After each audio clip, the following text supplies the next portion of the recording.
Let's welcome our first speaker. This person, when I first met this person, I don't exactly remember the first meeting, but the first few times when I met this person in my first few meetings as a guest, I genuinely felt that this person is so cool. Okay, he's not the kind of person who would be strict at all. He's not the kind of person who would ever scold you, but he is the kind of person who would definitely guide you and explain everything to you, no matter how complicated it is, in the most simple way possible. And that interpretation of mine of this person remains the same even today. No matter how complicated a theory is, no matter how complicated a piece of information is, he has the ability to simplify it for you with the most relevant life examples. He has been a district finalist in evaluation and humorous speech contest. He has been not a charter member, and he makes sure that everyone says that I joined 1 month after Kolkata Toastmasters was chartered. And that's a part of his introduction that you cannot forget. However, we treat him as one of our charter members because he's been here for almost as long as all of our charter members. Please put your hands together for the super cool, the super chilled out, and a storehouse of knowledge and communication skills, distinguished Toastmaster Siddhartha Churiwal.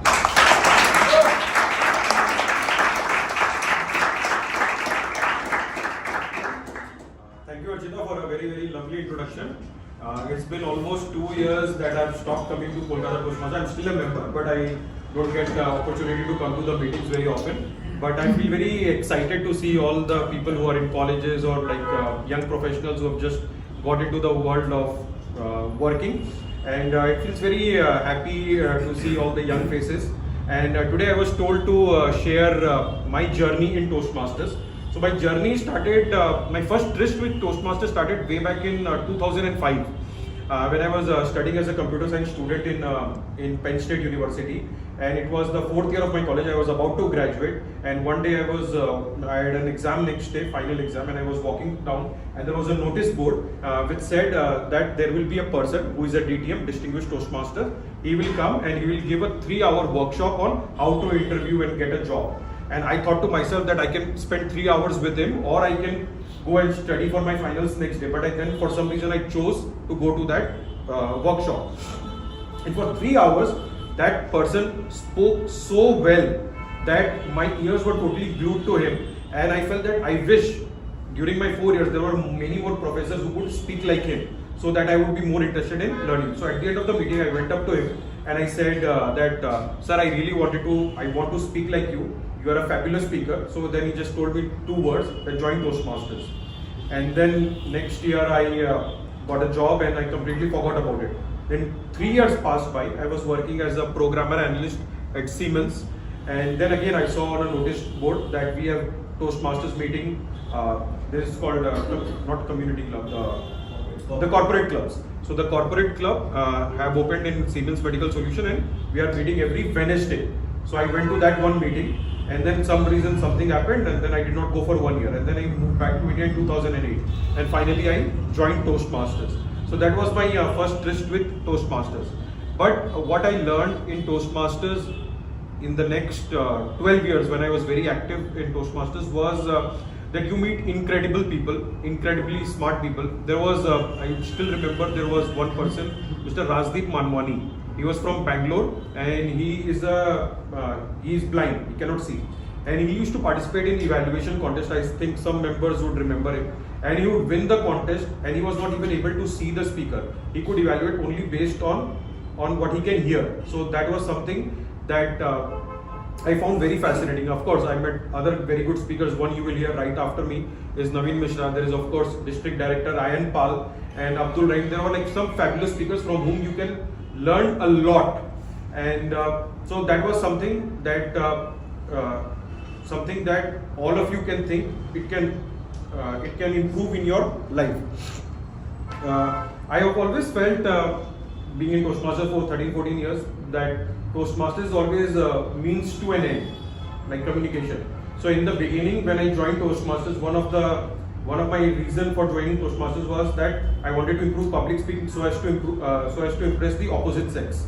Okay, so that was, since you're all college students and I'm now married for 10 years, I can share this about me after a long time. So my idea was, what I used to do at that point in time, back in 2008 to 14, before I got married, was any girl who would I get in contact with, I would get interested in, I would bring her to Toastmasters and I would plan my speech on that particular day. So then I will come and give a speech and everyone is clapping and you get all the good vibes and everyone is praising you. So you don't need to make much effort in impressing the girl. Back in the day, that was my thought process. I mean, I guess it was a little stupid and dumb, but that was like the reason, one of the reasons. But overall, as you can, all of you are smart people, you can understand that this cannot be the reason for being in Toastmasters for 12 years or 13 years. It's not like a sustainable reason. So eventually I fell in love with the public speaking because the one primary aspect it teaches is what's in it for me factor. So it does not matter what I'm speaking, but what matters is what you are learning, what you are taking away from the meeting. If any of you, all the guests I'm talking to, if you have attended any normal meeting, you will always see the evaluators give feedback on basing on what have you understood from the speech, not what you have said, because there will always be a gap between what you speak and what the person is understanding. The other benefit which I felt gotten much later was because in Toastmasters we do impromptu speaking, table topics. So one of the financial benefits I got was in 2015-16, I went to US to attend a TBPA conference, which was Textile Bag Packaging Conference. We are into manufacturing of jute bags and polypropylene bags. So as soon as we went into the conference, I wanted to capture that market or enter into that market, and I saw there were about 50-60 people, all above the age of 50, 55, 60 years old, and me and my brother went and we attended the meeting, so wanted to speak to everyone. And suddenly, as soon as we sat down, the speaker, like the moderator, the first thing they said that, okay, we have 2 new members in our association, so let's welcome them on the stage. And immediately we were on the stage and they said that, okay, you have 15-20 minutes to introduce your company. If I did not have the practice of going to Toastmasters and ability to stand in front of people, I would have been pretty much shaking, because I would be speaking in front of people who are much more experienced than me in the business and life experiences and everything. And finally, we spoke and we talked about our business, which is, it seems like it is an easy thing because you're only talking about your own business. But considering the kind of audience you had, you obviously would feel some sort of nervousness.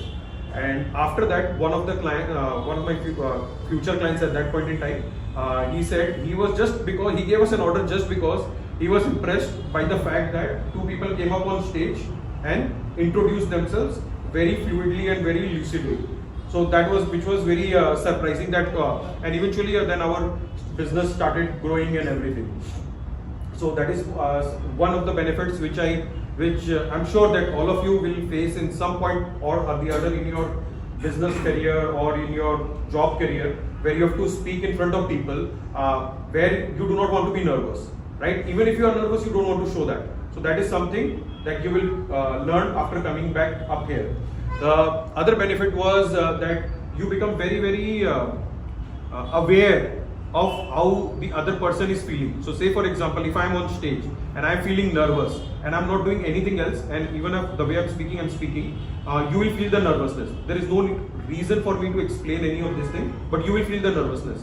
So you will become very aware of how the other person is feeling when he is up on stage. So you will, if you are anyways good at it, it's good, but if you can, you will develop it.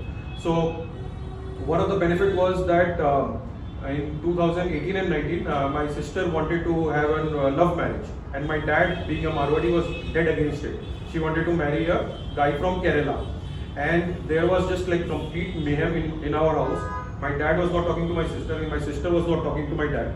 And whenever my dad wanted to say anything to her, he would say this to me, and I would convey it to my sister. And when she wanted to say something, she would convey it to me, and I wanted to say it to her. And whenever we would sit on the dining table to eat our dinner, that was the worst part. Like for almost a year, there would have been like so much fight, so much anger and everything. So basically for 1 year, I was acting as a mediator between my sister and my father, so as to get her married to the guy she likes. So she is happily married, and she got married to his name is Rahul, and they got married in Kerala, and then they moved to Sweden. So she is in her happily ever after phase. So I am very happy for that. So that was like one of the best thing I have done in the year 2019. And So these are like I'm not getting deep into Toastmasters because I'm sure that you'll get, when you will see more people, you will get about it and know more about it.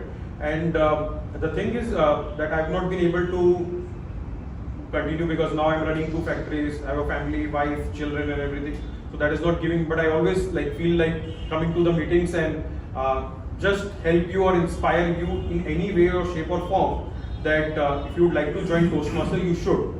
How many of you, just a quick question, have been to Toastmasters, have been procrastinating in your own mind that, you know, not join Toastmasters for whatever reasons? Anyone? 1, 2? Just anyone? Quick reasons. Why are you procrastinating? I'll tell you my story of procrastination after that. I'm just curious. Next time. But there must be some reason, right? It's not beneficial, something, laziness, nervousness. Okay.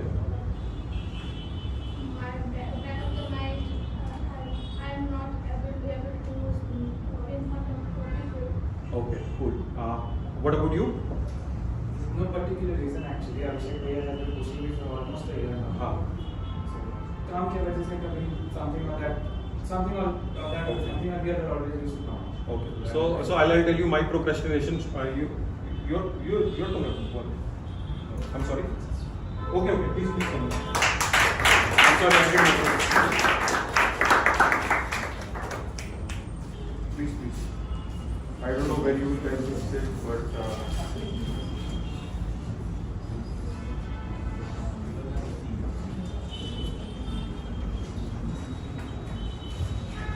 So some of you know, some of you may not know that DTM we have been introduced. Naveen, me, Ayan have been introduced as DTM, which is Distinguished Toastmaster.